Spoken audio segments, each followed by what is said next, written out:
Salut à tous, aujourd'hui nous allons regarder le nom des notes de musique sur le manche de la guitare. Donc on va essayer de retrouver les notes sur le manche de la guitare et on va voir que finalement c'est assez simple. C'est très très utile, il faut le faire et il faut connaître ces notes par cœur. Alors sur au moins les premières cordes et puis si on est très motivé sur toutes les cordes, mais on va voir que on va avoir certains moyens pour trouver les notes de musique. Alors c'est parti. Pour retrouver les notes sur le manche de la guitare, nous aurons besoin de savoir comment celle-ci est accordée, de la note la plus grave à la note la plus aiguë.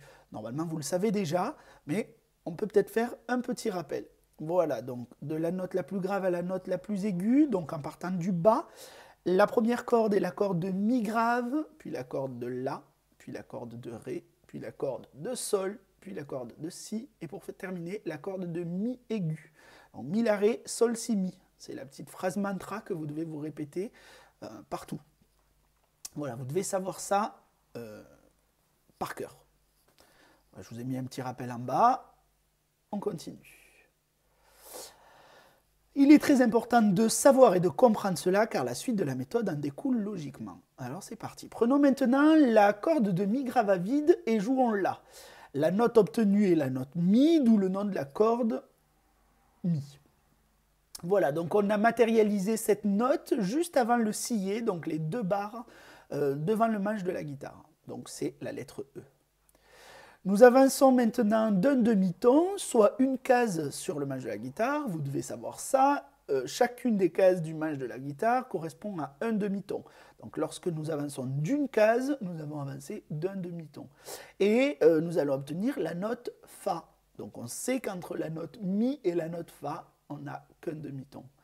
Pourquoi? Parce que Mi finit par I, rappelez-vous-en. Ok, donc la note Fa se trouve première case, première corde de la guitare. On avance pour obtenir la note Sol, et pour la note Sol, il faut avancer d'un ton complet, soit deux cases sur le manche de la guitare. Donc à la troisième case, nous aurons le Sol. On continue, on avance toujours d'un ton et on obtiendra la note La à la cinquième case. On continue, nous avançons d'un ton et nous obtenons la note Si à la septième case. Un ton, deux cases. Nous allons avancer cette fois-ci plus que d'un demi-ton pour obtenir la note Do.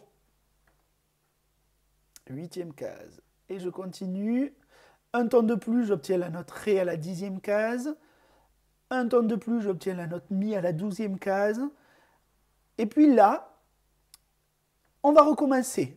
La note Mi, c'est exactement la même note Mi que nous avions au tout départ. Et donc, en fait, on vient d'obtenir l'octave de la note Mi. Donc c'est la même note, plus aiguë, mais c'est la même note. Et donc, après la douzième case, eh bien, ça recommence du début. Le Fa et le Sol. Voilà, donc en fait, tout recommence à partir de la douzième case. Le manche pourrait s'arrêter à la douzième case, on aurait déjà toutes les notes en fait. On fait la même chose avec la corde de La. Donc le La se situe juste avant le sillet. La plus un ton, j'obtiens la note Si. Si plus un demi-ton, j'obtiens la note Do. Do plus un ton, j'obtiens la note Ré. Ré plus un ton, Mi. Mi plus un demi-ton, Fa. Fa plus un ton, Sol. Sol plus un ton, La. Le La, je viens de le retrouver, c'était le La de départ. Et donc, ça y est, on est arrivé à la douzième case. Et pareil, ça recommencera après. Donc, puis Si et puis Do. Il est fortement conseillé d'apprendre ces notes par cœur, mais pas sans comprendre pourquoi elles se trouvent là, car ce serait du temps perdu. Ces deux cordes sont les plus importantes, car elles vont nous permettre de déduire les notes des autres cordes grâce au système dit d'octave. Alors, je résume. Les deux premières cordes, vous devez les connaître par cœur. C'est vraiment grâce à ces deux cordes que vous pourrez retrouver toutes les autres cordes sans vraiment avoir à les apprendre par cœur dans un premier temps. Après, ça sera peut-être autre chose. Mais au départ, si vous connaissez déjà ces deux cordes, ça sera déjà très très bien. Rappelez-vous de pourquoi les notes sont là. Pourquoi après une note j'ai mis un ton ou pourquoi j'ai mis un demi-ton. Donc rappelez-vous qu'après les deux notes en I, je n'ai qu'un demi-ton pour aller à la note suivante. Une petite astuce aussi, vous pouvez essayer de repérer sur chacune des cordes les notes jointes, c'est-à-dire mi, fa et si, do. Donc vous allez vous rendre compte que, par exemple, entre la septième et la huitième case, vous allez avoir si, do et mi, fa entre la première corde et la deuxième corde. C'est ce que j'appelle le petit carré magique. Pourquoi? Parce que très souvent, quand on apprend les notes de musique, cette zone-là est assez compliquée à retenir. La 12e case, on sait que c'est le début du manche, c'est les cordes à vide, ça va. Le début du manche, c'est assez facile puisqu'on crée déjà des accords, le sol, le do, etc. Donc la fondamentale nous permet de les repérer. Mais le milieu du manche, là, c'est une zone un petit peu un no man's land, quoi.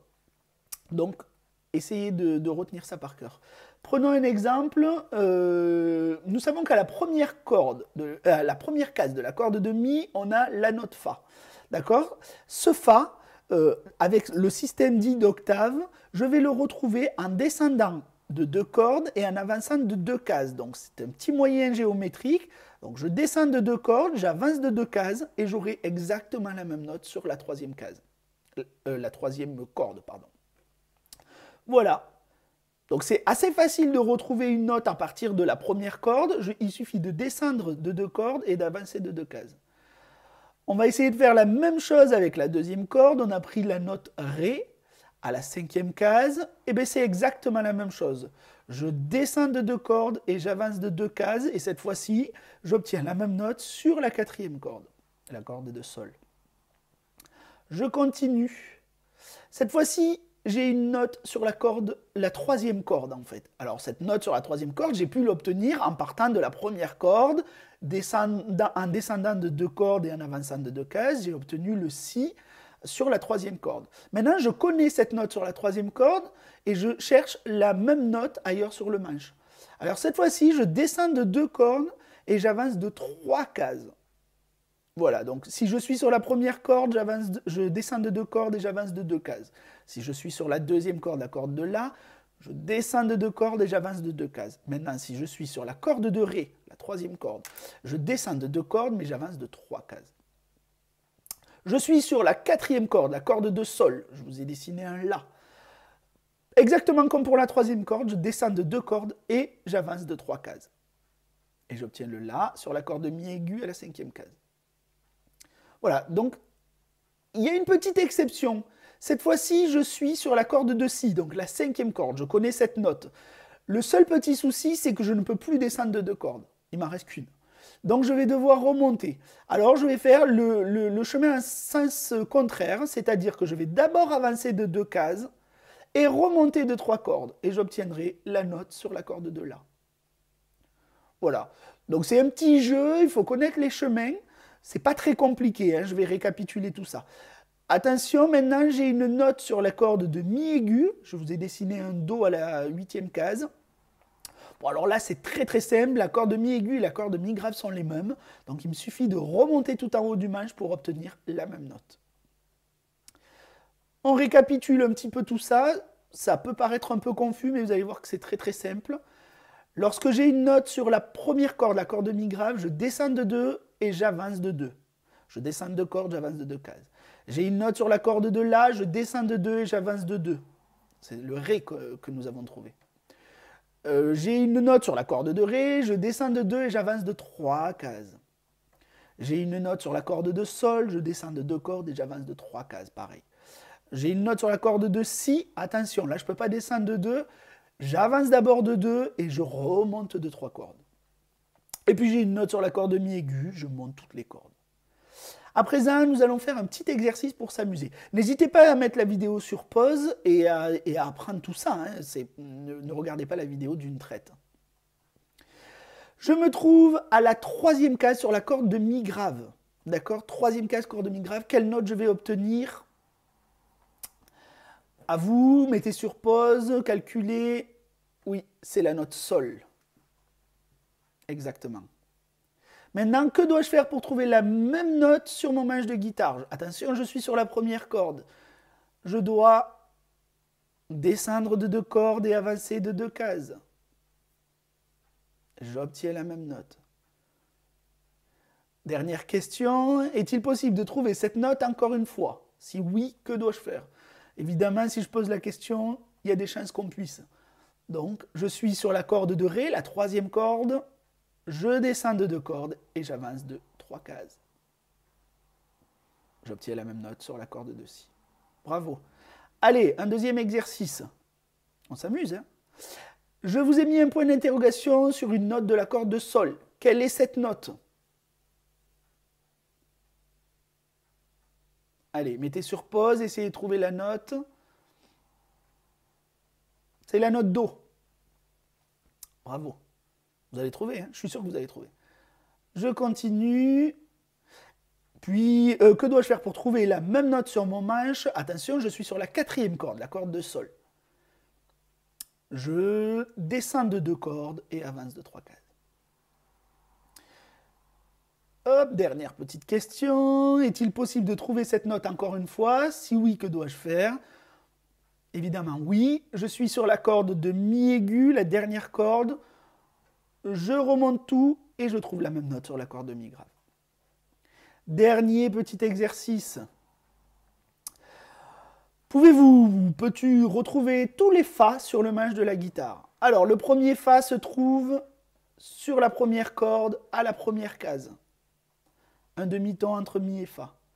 Pour retrouver le Fa suivant, je descends de 2 et j'avance de 2 à la 3e case corde de Ré.